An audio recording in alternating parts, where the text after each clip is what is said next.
Hello student, अगर आप कक्षा 12 में हैं और बोर्ड परीक्षा 2023 की तैयारी कर रहे हैं तो यह वीडियो आपके लिए है, इसलिए वीडियो को एंड तक देखिएगा। यदि आप कक्षा 12 हिंदी की तैयारी कर रहे हैं और आपको बोर्ड परीक्षा 2023 देना है तो मैं इस वीडियो में बताने वाला हूं कि सिर्फ 2 महीनों में तैयारी कैसे करें कि हिंदी में 100 में 100 अंक आए, क्योंकि लगभग आपका 2 महीना परीक्षा में बचा है और आपको हिंदी की तैयारी करनी है। तो इस वीडियो में बताऊंगा कि सिर्फ 2 महीनों में आप 100 में 100 अंक ला सकते हैं। भले ही अगर आपने अब तक कुछ भी नहीं पढ़ा है तभी भी आप हिंदी में 100 में 100 अंक आप ला सकते हैं। तो जिस प्रकार बता रहा हूं, अगर उस प्रकार आप तैयारी करते हैं तो आपका बोर्ड एग्जाम 2023 में हिंदी के पेपर में 100 में 100 अंक जरूर आएगा। जो आपका बोर्ड का पेपर होता है उसमें 14 प्रश्न होते हैं और पेपर 100 नंबर का होता है। तो इस वीडियो में बताऊंगा कि पेपर में क्या क्या आता है, कितना पढ़ना है ताकि आप 100 में 100 अंक ला सके, कितना पढ़ा जाए सिर्फ 2 महीनों में कि आपका अच्छा अंक आ सके, और कैसे पढ़ना है ताकि आप 100 में 100 अंक स्कोर कर सकें। जिस प्रकार आपको बताया जा रहा है अगर उस प्रकार करते हैं तो आपका 100 में 100 अंक 100% आएगा। तो आज की वीडियो में बताऊंगा वो 22 टॉपिक जो आपके बोर्ड परीक्षा में आते हैं। तो बस ये 22 टॉपिक आपको पढ़ लेना है तो आपका 100% 100 में 100 अंक आएगा।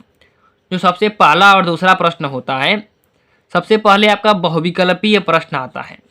आपके पेपर में बहुविकल्पीय प्रश्न सबसे पहले आता है। तो जो भी महत्वपूर्ण बहुविकल्पीय प्रश्न है आपको रोज दोहराना है, क्योंकि आप उसको एक दिन में याद नहीं कर सकते।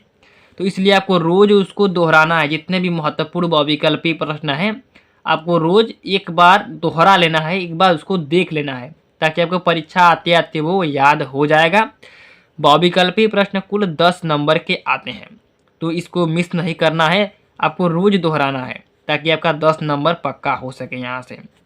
उसके बाद गद्यांश आता है। गद्यांश आता है, प्रश्न पूछता है गद्यांश पर आधारित, ये भी 10 नंबर का आता है। तो महत्वपूर्ण गद्यांश वाले पाठ हैं राष्ट्र का स्वरूप और अशोक के फूल। ये दोनों पाठ ही बहुत महत्वपूर्ण है। इससे एक ना एक गद्यांश जरूर आपके बोर्ड के पेपर में प्रत्येक वर्ष आता है, इसलिए इन दोनों लेसन के जितने भी गद्यांश हैं तैयार कर लेना है। उसके बाद आपके पेपर में पद्यांश आता है, ये भी 10 नंबर का आता है।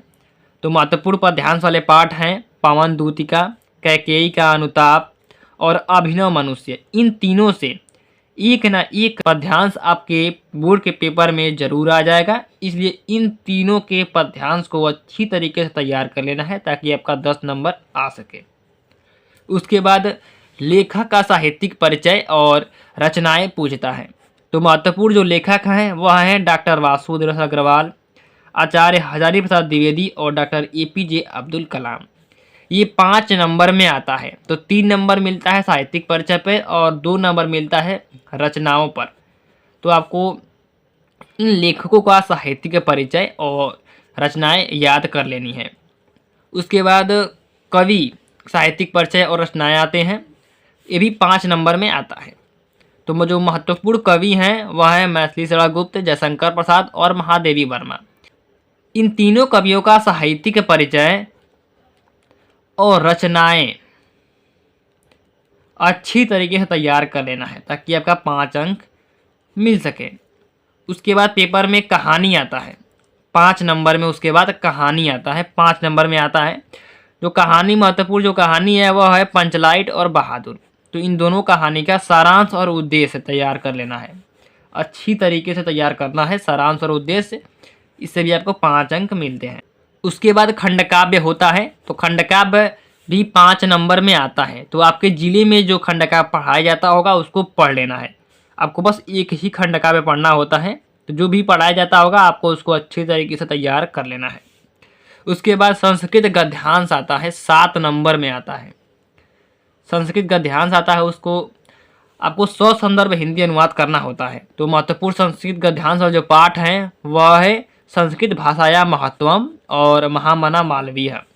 ये दोनों लेसन बहुत ही महत्वपूर्ण है। इन दोनों से एक ना एक गद्यांश जरूर आपके बोर्ड के पेपर में आएगा, इसलिए इन दोनों के गद्यांश के हिंदी अनुवाद जरूर तैयार कर लें ताकि आपका 7 नंबर पक्का हो सके। उसके बाद जो प्रश्न होता है वह संस्कृत पद्यांश या श्लोक होता है। उसके बाद संस्कृत पद्यांश या श्लोक होता है। तो आपके सिलेबस में सिर्फ एक ही लेसन श्लोक वाला है, सुभाषित रत्नानी। तो बस आपको इसी लेसन को पढ़ना है, 7 अंक आपको मिल जाएगा। बस इसी लेसन को तैयार करना है, इसी लेसन के श्लोकों को अच्छी तरीके से तैयार कर लेना है, 7 नंबर आपको 100% मिलेगा। उसके बाद व्याकरण से प्रश्न होते हैं। उसके बाद मुहावरा होता है जो 2 नंबर में आता है। लोकोक्ति भी, मुहावरा और लोकोक्तियाँ 2 नंबर में आता है। संधि विच्छेद भी 3 नंबर में आता है। विभक्ति पहचान 2 नंबर में आता है। उसके बाद शब्द युग्म भी 2 नंबर में आता है। और एक शब्द के 2 अर्थ भी 2 नंबर में आता है। अनेक शब्दों के एक अर्थ 2 नंबर में आता है। वाक्य शुद्धिकरण भी 2 नंबर में आता है। तो जितने भी व्याकरण हैं, आपको जितने भी महत्वपूर्ण हैं उसको तैयार करना है। व्याकरण बहुत आसान है, आप अच्छी तरीके से 2 महीनों में तैयार कर सकते हैं। उसके बाद आता है रस, छंद, अलंकार। तो रस भी 2 नंबर में, छंद भी 2 नंबर में और अलंकार भी 2 नंबर में। इनको भी अच्छी तरीके से तैयार कर लेना है। ये बहुत ही आसान है, आप आसानी से याद कर सकते हैं। उसके बाद जो प्रश्न होता है वह पत्र लेखन से होता है। पत्र लेखन 6 नंबर में आता है। तो आपके बोर्ड के पेपर में सिर्फ 3 ही विषयों पर पत्र लेखन पूछता है। पहला है नौकरी के लिए आवेदन पत्र, दूसरा है मोहल्ले की सफाई हेतु सक्षम अधिकारी को पत्र, और तीसरा है ऋण प्राप्ति हेतु बैंक शाखा प्रबंधक को पत्र। तो आपको सिर्फ 2 विषयों पर तैयार कर लेना है, सिर्फ 2 विषय पर तैयार करना है। इनमें से एक ना एक जरूर आ जाएगा। तो सिर्फ आपको 2 विषयों पर तैयार करना है, नौकरी के लिए आवेदन पत्र और मोहल्ले की सफाई हेतु सक्षम अधिकारी को पत्र, जिससे कि आपका 6 अंक पक्का हो सकता है। उसके बाद अंतिम प्रश्न होता है निबंध। तो निबंध 9 नंबर में आता है। तो महत्वपूर्ण निबंध है वह है विज्ञान वरदान या अभिशाप, पर्यावरण प्रदूषण समस्या और समाधान, जनसंख्या वृद्धि की समस्या और कोरोना वायरस। तो आज की वीडियो हमने आपको बताया कि क्लास 12 हिंदी की तैयारी कैसे करें। अगर आप इस प्रकार तैयारी करते हैं तो सिर्फ 2 महीनों में आप हिंदी में 100 में 100 अंक ला सकते हैं।